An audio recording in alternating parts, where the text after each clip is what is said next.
ಬೆಂಗಳೂರಿನಲ್ಲಿ ನಡೆದಿರೋ ಒಂದು ಘಟನೆಯನ್ನ ನಿಮ್ಮ ಮುಂದೆ ಇಡ್ತಾ ಇದ್ದೀವಿ. ಈ ಸುದ್ದಿಯ ಮೊದಲ ಭಾಗವಾಗಿ ಮಾಡ್ತಾ ಇರೋದು ಅನಾಚಾರ, ಕಾನೂನು ಸುವ್ಯವಸ್ಥೆಗೆ ಧಕ್ಕೆ ತರೋ ಕೆಲಸ. ಆದ್ರೆ ಅಲ್ಲಿ ಬಳಕೆ ಆಗ್ತಾ ಇರೋದು ರಾಮನ ಹೆಸರು. ಹಡಹಗಲೇ ಬೆಂಗಳೂರಿನಲ್ಲಿ ಪುಡಿ ರೌಡಿಗಳು ಅಟ್ಟಹಾಸವನ್ನ ಮೆರೆದಿದ್ದಾರೆ. ಕಾನೂನು ಸುವ್ಯವಸ್ಥೆಗೆ ಮರ್ಯಾದೆ ಇಲ್ವಾ ಅನ್ನೋ ಪ್ರಶ್ನೆಯನ್ನ ಹುಟ್ಟಾಕುವಂತಹ ಘಟನೆ ಇದು. ಮನೆಯಲ್ಲಿ ವೃದ್ಧ ಇದ್ರೂ ಕೂಡ ಏಕಾಏಕಿ ನುಗ್ಗಿ ಮನೆಯನ್ನ ಪುಡಿಗಟ್ಟೋ ಕೆಲಸಕ್ಕೆ ಮುಂದಾಗಿದ್ದಾರೆ ರೌಡಿಗಳು. ಹಾಗೆ ಗಡಪಾರಿ ಹಿಡ್ಕೊಂಡು ಬಂದು ಮನೆ ಮೇಲೆ ದಾಳಿ ಮಾಡಿದ್ದಾರೆ. ಇಡೀ ಮನೆಯನ್ನೇ ಕೆಡವೋಕೆ ಮುಂದಾಗಿದ್ದಾರೆ ರೌಡಿಗಳು.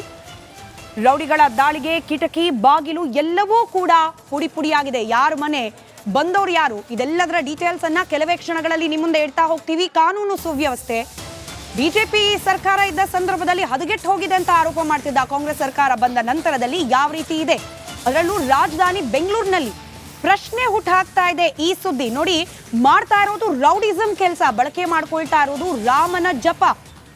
ವೃದ್ಧ ಇರೋ ಮನೆ ಮೇಲೆ ಅಟ್ಯಾಕ್ ಮಾಡೋ ಸಂದರ್ಭದಲ್ಲಿ ಅನಾವಶ್ಯಕವಾಗಿ ಕಿಡಿಗೇಡಿಗಳು ಜೈ ಶ್ರೀರಾಮ್ ಅಂತ ಘೋಷಣೆಯನ್ನ ಕೂಗಿದ್ದಾರೆ.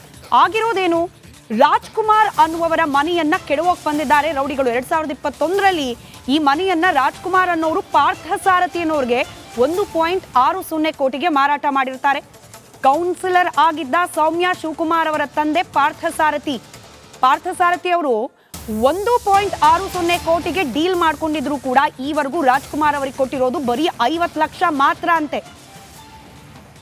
ಇದೇ ವಿಚಾರಕ್ಕೆ ತಗಾದೆಯಾಗಿದೆ. ಕೋರ್ಟ್ ಮೆಟ್ಟಿಲು ಕೂಡ ಏರಿದೆ ಪ್ರಕರಣ. ಹಣ ಕೊಡಿ ಮನೆ ಖಾಲಿ ಮಾಡ್ತೀವಿ ಅಂತ ಹೇಳಿದ್ದಾರೆ ರಾಜ್ಕುಮಾರ್ ಹಾಗೆ ಅವರ ಕುಟುಂಬಸ್ಥರು. ಆದ್ರೆ ಹಣ ಕೊಟ್ಟಿಲ್ಲ, ಬದಲಾಗಿ ರೌಡಿಗಳನ್ನ ಕಳಿಸಿದ್ದಾರೆ, ಮನೆಯನ್ನ ಪುಡಿ ಮಾಡ್ಲಿಕ್ಕೆ ಮುಂದಾಗಿದ್ದಾರೆ ಅಂತ ಹೇಳಲಾಗ್ತಾ ಇದೆ. ದೃಶ್ಯದಲ್ಲಿ ಗಮನಿಸ್ತಾ ಇದ್ದೀರಿ, ರಿಪಬ್ಲಿಕ್ ಕನ್ನಡದ ಎಕ್ಸ್ಕ್ಲೂಸಿವ್ ದೃಶ್ಯಗಳು ಇದು. ಬಂದಿರೋದು ರೌಡಿಗಳು, ಹೇಳ್ತಿರೋದು ಜೈ ಶ್ರೀರಾಮ್ ಘೋಷಣೆ.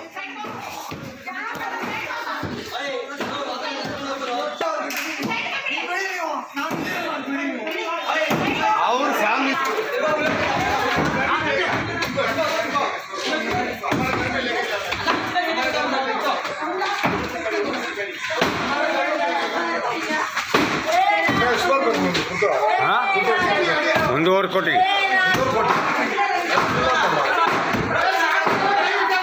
ಕೊಟ್ಟಿಲ್ಲನಾ?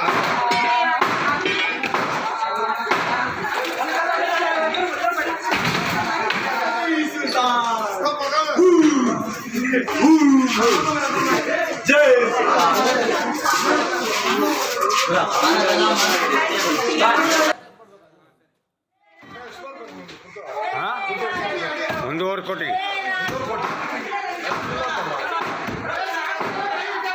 ಕೊಟ್ಟಿಲ್ಲನಾ?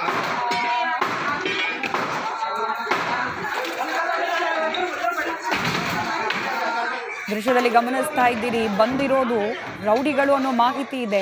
ವೃದ್ಧ ಮನೆಯಲ್ಲಿರೋ ಸಂದರ್ಭದಲ್ಲಿ ಬಂದು ಹಾರೆ ಉದ್ಲಿ ಕೈಯಲ್ಲಿ ಸಿಕ್ಕ ವಸ್ತುವನ್ನ ಹಿಡಿದು ಮನೆಯನ್ನ ಒಡೆದು ಹಾಕ್ಲಿಕ್ಕೆ ಪ್ರಯತ್ನ ಮಾಡ್ತಿದ್ದಾರೆ. ಈ ಸಂದರ್ಭದಲ್ಲಿ ಜೈ ಶ್ರೀರಾಮ್ ಅನ್ನೋ ಘೋಷಣೆ. ಮನೆ ಮಾರಾಟ ಆಗಿದೆ, ಮಾರಾಟಕ್ಕೆ ಸಂಬಂಧಪಟ್ಟಂತೆ ಇನ್ನೂ ಸೇರ್ಬೇಕಾದ ಹಣ ಸೇರಿಲ್ಲ, ಹೀಗಾಗಿ ಮನೆ ಖಾಲಿ ಮಾಡಿಲ್ಲ ರಾಜ್ಕುಮಾರ್ ಹಾಗೆ ಕುಟುಂಬಸ್ಥರು. ಇದೇ ವಿಚಾರಕ್ಕೆ ಸಂಬಂಧಪಟ್ಟಂತೆ ಕೋರ್ಟ್ನಲ್ಲೂ ಕೂಡ ಕೇಸ್ ನಡೀತಾ ಇದೆ. ಇದರ ಮಧ್ಯೆಯೇ ಕೌನ್ಸಿಲರ್ ಆಗಿದ್ದ ಸೌಮ್ಯ ಶಿವಕುಮಾರ್ ಅವರ ತಂದೆ ಪಾರ್ಥಸಾರಥಿ ಅವರ ಕಡಿಯವರು ಇವರು ಅಂತ ಹೇಳಲಾಗ್ತಾ ಇದೆ. ಅಧಿಕೃತವಾಗಿ ಮಾಹಿತಿ ಬಂದಿಲ್ಲ, ಹೀಗಾಗಿ ಹೇಳಲಾಗ್ತಿದೆ ಅಂತ ಹೇಳಿ ನಾವು ಹೇಳ್ತಾ ಇದ್ದೀವಿ.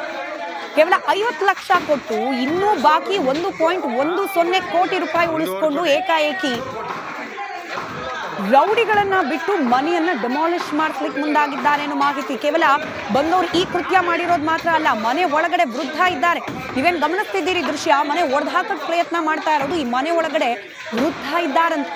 ವೃದ್ಧ ಒಳಗಿರೋ ಸಂದರ್ಭದಲ್ಲೇನೆ ಮನೆ ಒಡೆಯೋ ಸಂದರ್ಭದಲ್ಲಿ ರೌಡಿಗಳ ಅಟ್ಟಹಾಸದ ಸಂದರ್ಭದಲ್ಲಿ ಜೈ ಶ್ರೀರಾಮ್ ಅನ್ನೋ ಘೋಷಣೆಯನ್ನ, ಅಂದ್ರೆ ಏನ್ ಸಂದೇಶ ಕೊಡ್ಲಿಕ್ಕೆ ಹೊರಟಿದ್ದಾರೆ? ರಾಮನ ಹೆಸರನ್ನ ಬಳಸ್ಕೊಂಡು ಈ ರೀತಿಯ ದುಷ್ಕೃತ್ಯ ಮಾಡೋದ್ರ ಹಿಂದಿನ ಉದ್ದೇಶ ಆದ್ರೂ ಏನು ಅನ್ನೋದು ಇಲ್ಲಿರುವ ದೊಡ್ಡ ಪ್ರಶ್ನೆ.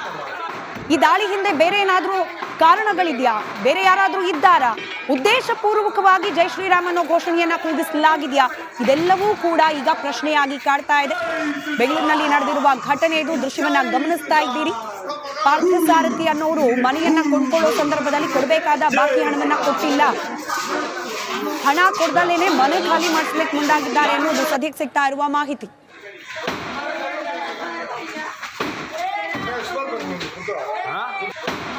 ಸ್ಥಳದಿಂದ ಪ್ರತ್ಯಕ್ಷ ವರದಿಯನ್ನ ಮತ್ತಷ್ಟು ಮಾಹಿತಿಯನ್ನ ನಮ್ಮ ಪ್ರತಿನಿಧಿ ನಾಗರಾಜ್ ನೀಡಿದ್ದಾರೆ, ಗಮನಿಸೋಣ.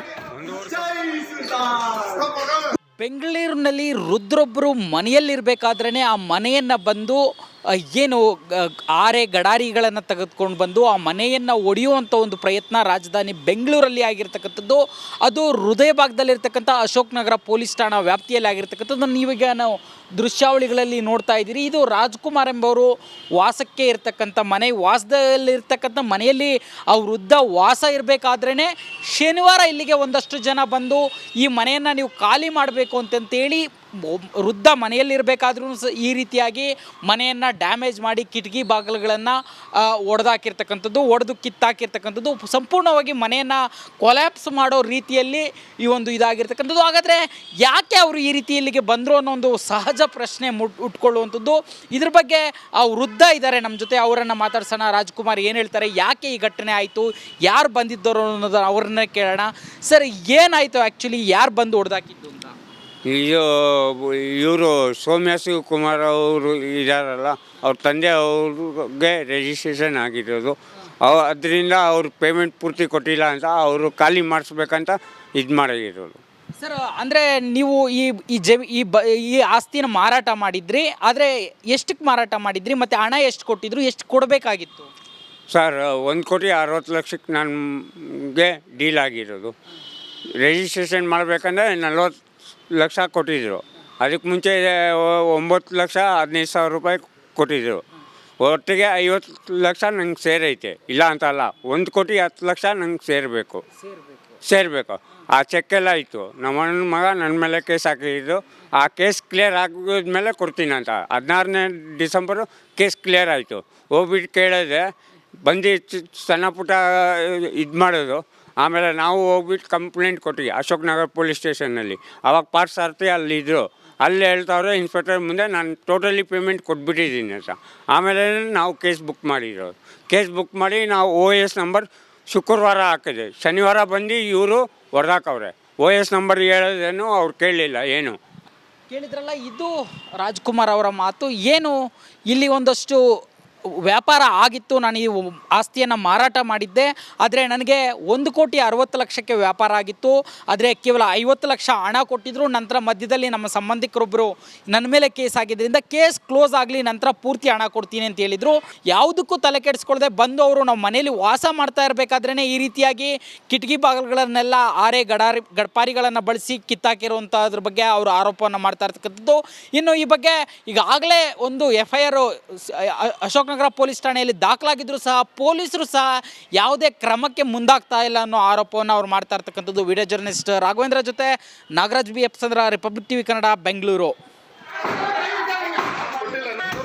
ಕಾನೂನು ಸುವ್ಯವಸ್ಥೆ ಅನ್ನೋದು ಒಂದು ಇದೆ. ನೆಲದ ಕಾನೂನನ್ನು ಯಾರೇ ಆದರೂ ಕೂಡ ಪಾಲನೆ ಮಾಡಲೇಬೇಕಾಗತ್ತೆ. ಅದರಲ್ಲೂ ಈ ರೀತಿಯ ಪ್ರಾಪರ್ಟಿಗೆ ಸಂಬಂಧಪಟ್ಟಂತೆ, ಆಸ್ತಿ ವ್ಯವಹಾರಗಳಿಗೆ ಸಂಬಂಧಪಟ್ಟಂತೆ ಅದರದೇ ಆದ ಕಾನೂನು ಇದ್ದೇ ಇದೆ. ಈಗ ಮನೆ ವ್ಯಾಪಾರ ಆಗಿದ್ರೂ ಕೂಡ ಕೋರ್ಟ್ನಲ್ಲಿ ಕೇಸ್ ನಡೀತಿದೆ ಅಂದಾಗ ಅದು ಕ್ಲಿಯರ್ ಆಗುವವರೆಗೂ ಕಾಯಬೇಕಾಗತ್ತೆ. ಅಥವಾ ಮನೆ ವಿಚಾರದಲ್ಲಿ ಕೊಂಡ್ಕೊಳ್ಳೋರಿಗೆ ಏನಾದರೂ ಅನ್ಯಾಯ ಆಗ್ತಿದೆ ಅಂತಂದರೆ ಅದಕ್ಕೂ ಕೂಡ ಕಾನೂನಾತ್ಮಕವಾಗಿ ಅವಕಾಶಗಳಿರುತ್ತೆ. ಈ ನೆಲದ ಕಾನೂನು ಈ ರೀತಿಯ ರೌಡಿಸಮ್ಗೆ ಮನಸ್ಸೋ ಇಚ್ಛೆ ಬಂದು ಮನೆಯನ್ನು ಒಡೆದು ಹಾಕಲಿಕ್ಕೆ ಅವಕಾಶವನ್ನ ಕೊಡೋದಿಲ್ಲ. ಪೊಲೀಸ್ ಇಲಾಖೆ ಸಂಬಂಧಪಟ್ಟ ಅಧಿಕಾರಿಗಳು ಈ ಕಡೆಗೆ ಗಮನ ಕೊಡಲಿ ಅನ್ನೋದು ರಿಪಬ್ಲಿಕ್ ಕನ್ನಡದ ಆಶಯ. ದೃಶ್ಯದಲ್ಲಿ ಗಮನಿಸ್ತಾ ಇದ್ದೀರಿ, ಮಹಿಳೆ ಕಣ್ಣೀರು ಹಾಕ್ತಿದ್ದಾರೆ, ವೃದ್ಧರು ಒಬ್ಬರೇ ನಿಂತಿದ್ದಾರೆ. ಮನೆ ಒಳಗಡೆ ಇದ್ದ ಸಂದರ್ಭದಲ್ಲಿ ಆ ವೃದ್ಧ ಏನು ಗಮನಿಸ್ತಿದ್ದೀವಿ ರಾಜ್ಕುಮಾರ್ ಅವರು, ಅವ್ರ ಮನೆ ಒಳಗೆ ಇದ್ದ ಸಂದರ್ಭದಲ್ಲಿ ಈ ರೀತಿಯಾಗಿ ಬಂದು ರೌಡಿಗಳು ಅಟ್ಟಹಾಸವನ್ನ ಮೆರೆದಿರೋದು. ಮತ್ತಷ್ಟು ಡೀಟೇಲ್ಸ್ನೊಂದಿಗೆ ನಮ್ಮ ಪ್ರತಿನಿಧಿ ನಾಗರಾಜ್ ದೂರವಾಣಿ ಸಂಪರ್ಕದಲ್ಲಿದ್ದಾರೆ. ನಾಗರಾಜ್, ನೀವು ಮಾತನಾಡಿಸಿದ್ರಿ ಆ ವೃದ್ಧನನ್ನ, ರಾಜ್ಕುಮಾರ್ ಅವರನ್ನ. ಅವ್ರು ಹೇಳ್ತಿದ್ದಾರೆ ಕಾನೂನಾತ್ಮಕವಾಗಿ ಏನೋ ಸಂಘರ್ಷ ಇತ್ತು, ಅದಾದ್ಮೇಲೆ ಮುಂದಿನ ಡೀಲ್ ಅಂತ ಹೇಳಿ. ಆದ್ರೆ ಏಕಾಏಕಿ ಈ ರೀತಿಯಾಗಿ ಬಂದು ಆ ಮನೆಯನ್ನ ಕೆಡವೋ ಪ್ರಯತ್ನಕ್ಕೆ ಮುಂದಾಗಿದ್ದಾದ್ರೂ ಯಾಕೆ? ಎಲ್ಲದಕ್ಕಿಂತ ಮುಖ್ಯವಾಗಿ ಈ ರೀತಿಯ ಕೃತ್ಯ ಮಾಡೋ ಸಂದರ್ಭದಲ್ಲಿ ಜೈ ಶ್ರೀರಾಮ್ ಘೋಷಣೆ ಬಳಕೆ ಯಾಕೆ ಅಂತ ಹೇಳಿ? ಸ್ಮಿತಾ, ಈ ಒಂದು ಘಟನೆಯನ್ನ ನೋಡ್ತಾ ಇದ್ರೆ ಬಹಳ ಸ್ಪಷ್ಟವಾಗಿ ಗೊತ್ತಾಗುತ್ತೆ ಏನಂತಂದ್ರೆ ಭೂ ಮಾಫಿಯಾ ಇಲ್ಲಿ ಕೆಲಸ ಮಾಡ್ತಾ ಇದೆ ಅಂತೇಳಿ. ಯಾಕಂತಂದ್ರೆ ಆ ವೃದ್ಧ ಹೇಳುತ್ತೆ, ಬಹಳ ಸ್ಪಷ್ಟವಾಗಿ ಹೇಳ್ತಾ ಇದ್ದಾರೆ, ಅವರು ಅದನ್ನ ಮಾರಾಟ ಮಾಡಿರೋದು ನಿಜ, ಆದ್ರೆ ಅದಕ್ಕೆ ಸಂಬಂಧಿಸಿದಂತೆ ಕೇವಲ 50 ಲಕ್ಷ ಹಣ ಬಂದಿದೆ, 1,10,00,000 ಹಣ ಬಾಕಿ ಇರ್ತಕ್ಕಂಥ ಹಣ ಬರಬೇಕು. ಆದ್ರೆ ಇದ್ರ ಮಧ್ಯೆ ಆ ಹಣವನ್ನು ವಾಪಸ್ ಕೊಡದೆ ನಮ್ಮನ್ನ ಫೋರ್ಸ್ಫುಲಿ ಅಲ್ಲಿಂದ ಖಾಲಿ ಮಾಡಿಸೋ ಒಂದು ಪ್ರಯತ್ನವನ್ನ ಮಾಡ್ತಾ ಇದ್ದಾರೆ ಅಂತೇಳಿ ವೃದ್ಧ ಆರೋಪವನ್ನ ಮಾಡ್ತಾ ಇರೋದು ಒಂದ್ ಕಡೆ. ಆದ್ರೆ ಏನು ಕಾನೂನುಗಳಿರ್ತವೆ ಅಂದ್ರೆ ಯಾವುದೇ ಒಂದು ಸಿವಿಲ್ ಮ್ಯಾಟರ್ಗೆ ಸಂಬಂಧಿಸಿದಂತೆ ಅವ್ರಿಗೆ ಒಂದಷ್ಟು ಕಾಲಾವಕಾಶ, ಪೂರ್ತಿಯಾಗಿ ಹಣ ಸಂದಾಯವನ್ನ ಮಾಡಿದ್ದೇ ಆಗಿದ್ರೆ ಒಂದಷ್ಟು ಕಾಲಾವಕಾಶವನ್ನು ಕೊಡಬೇಕು. ಮನೆಯಲ್ಲಿ ವಾಸ ಮಾಡ್ತಾ ಇರೋದ್ರಿಂದ ಒಂದಷ್ಟು ಕಾಲಾವಕಾಶವನ್ನು ಕೊಟ್ಟು ಅವ್ರು ಹೋಗದೇ ಇದ್ದಾಗ ಕೋರ್ಟ್ ಆದೇಶವನ್ನು ತಂದು ಅಲ್ಲಿಂದ ಅವರನ್ನ ಖಾಲಿ ಮಾಡಿಸುವಂತ ಪ್ರಕ್ರಿಯೆ ಆಗ್ಬೇಕು. ಆದ್ರೆ ಇಲ್ಲಿ ರೌಡಿಗಳನ್ನ ಕರೆದುಕೊಂಡು ಬಂದು ಮನೆಗೆದ್ದಂತ ಬಾಗಿಲು ಮತ್ತೆ ಕಿಟಕಿಗಳನ್ನ ಹಾರೆ ಮತ್ತೆ ಗಡಪಾರಿಗಳನ್ನ ಬಳಸಿ ಒಡೆದಾಕುವಂಥದ್ದು, ಆ ವೃದ್ಧರ ಮೇಲೆ ದೌರ್ಜನ್ಯ ಮಾಡುವಂಥದ್ದನ್ನ ನೋಡ್ತಾ ಇದ್ರೆ ಕಾನೂನು ಸುವ್ಯವಸ್ಥೆ ಎಲ್ಲಿದೆ ರಾಜ್ಯದಲ್ಲಿ ಅನ್ನೋ ಒಂದು ಪ್ರಶ್ನೆ. ಅದು ರಾಜಧಾನಿ ಬೆಂಗಳೂರಿನ ಹೃದಯ ಭಾಗದಲ್ಲಿರ್ತಕ್ಕಂಥ ಅಶೋಕ್ ನಗರ ಪೊಲೀಸ್ ಠಾಣಾ ವ್ಯಾಪ್ತಿಯಲ್ಲೇ ಈ ರೀತಿಯಾಗಿ ರೌಡಿಗಳು ದೌರ್ಜನ್ಯವನ್ನ ಮಾಡ್ತಾ ಇದ್ರೆ ಇದ್ರ ಹಿಂದ್ಗಡೆ ಯಾವುದೋ ಒಂದು ದೊಡ್ಡ ಭೂಮಾಫಿಯಾ ಇರೋ ಎಲ್ಲಾ ಸಾಧ್ಯತೆಗಳಿದಾವೆ. ಈ ಹಿಂದೆ ಸಣ್ಣ ಮಟ್ಟದ ಗಲಾಟೆ ಆದಾಗ ಜನವರಿಯಲ್ಲಿ ಒಂದು ಅಶೋಕ್ ನಗರ ಠಾಣೆಗೆ FIR ಕೂಡ ದಾಖಲಾಗಿರುತ್ತೆ. ಆದ್ರೆ ಅದೇ ಆರೋಪಿಗಳು ನಂತರ ಬಂದು ಈ ರೀತಿಯಾಗಿ ಕೃತ್ಯವನ್ನ ಎಸ್ತಾ ಇದ್ರು. ಪೊಲೀಸರು ಏನ್ ಮಾಡ್ತಾ ಇದಾರೆ ಅನ್ನೋ ಒಂದು ದೊಡ್ಡ ಪ್ರಶ್ನೆ ಈಗ ನಮ್ಮ ಮುಂದೆ ಇರ್ತಕ್ಕಂಥದ್ದು. ಸ್ಮಿತಾ, ರೈಟ್, ಧನ್ಯವಾದ ನಾಗರಾಜ್ ಮಾಹಿತಿಗಾಗಿ.